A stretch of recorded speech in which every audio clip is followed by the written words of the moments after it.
So I have no problem with that kind of language at all, because I think it's acquiescence that is going to make us all end up living on our knees in a condition of permanent fear and subjugation. Now, I personally am not going to live that way, and everybody's got to make an individual choice as to what they will do and what they won't do when that time comes. Talking about acquiescence, I mean, in Australia now, in the state of Victoria, they've got martial law. There's a curfew, I think, from 8 p.m. onwards. This is a city of 3 million people. The premier there is a fascistic little toad.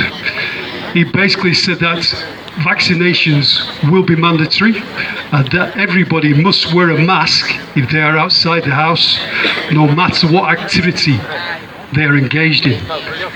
So again, it's totalitarianism.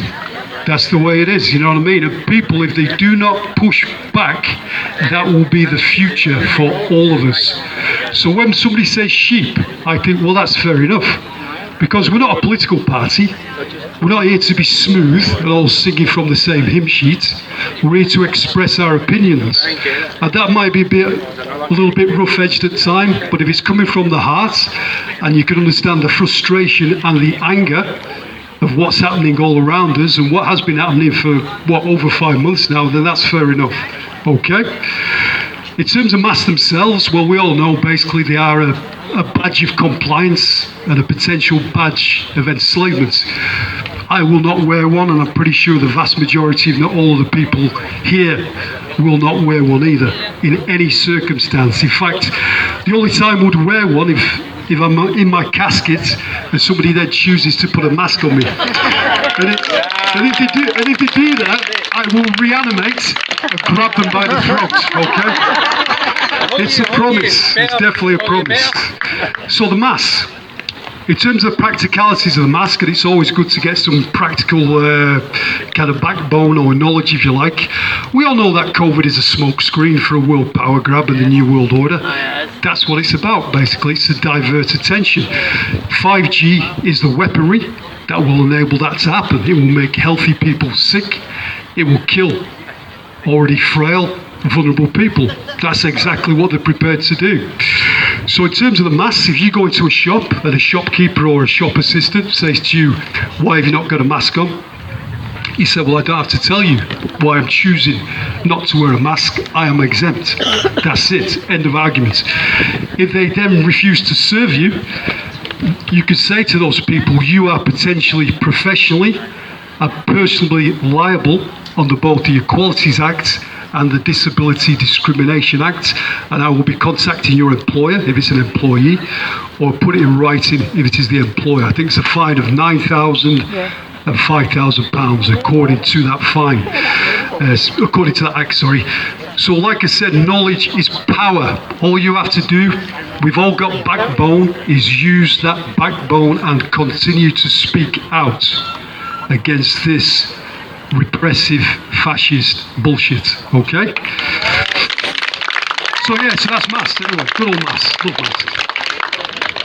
Next up, a little bit of information about people, kind of truth seekers and speakers, I guess you would call them. David Icke did an interview on London Real this week. I think it was a 3-hour interview, excellent. Just an analysis and a dissection of the kind of course of events and the prelude to the course of events, and really the destination that this cabal and New World Order would like to take us in. Well worth a watch if you get the time. There's also a guy called Sean Atwood, who he has his own website, a lot of stuff on YouTube, and that's very much around the kind of Hearts of Darkness stuff, basically, the paedophilia, the child trafficking. He does a lot of interviews with victims and survivors. I watched one with a Belgian woman this week called Anneke Lucas. And it's very confronting. It's very, very difficult to watch. But this is the stuff that has been hidden in plain sight for years, for decades, for centuries, and maybe even beyond. We are dealing with people who do not have any moral compass, who are inherently evil people, and they need to be squashed, okay? And we can be part of that process. So that's that. So that's Sean Atwood. I also watched an interview with Robert F. Kennedy Jr. and Del Bigtree about vaccinations. Excellent. Kennedy Jr. has been involved with vaccinations for the last 30 years as a lawyer, as a campaigning lawyer. The bad fear, basically, in short. Don't take it. That should be a line in the sand for all of us. If they try and push that upon us, mandatory vaccinations, that is the time that we all need to stand up and say no. And then we deal with whatever the consequences will be. Every woman, every man. Okay? All right. And as an end, basically, I just want to say, I personally don't believe in saviours. I think we've all got to be our own saviours. We've all got to be our own leaders. It's got to come from the grassroots, basically. We're all sisters and brothers, united here for a common purpose, okay? So we keep focused, we stay brave, we stay strong, and we push back when we need to. We're all children of the light. We're guardians of this earth. This is our responsibility for us and for future generations, okay? So the light will prevail. All right. Peace to you all. Have a great day.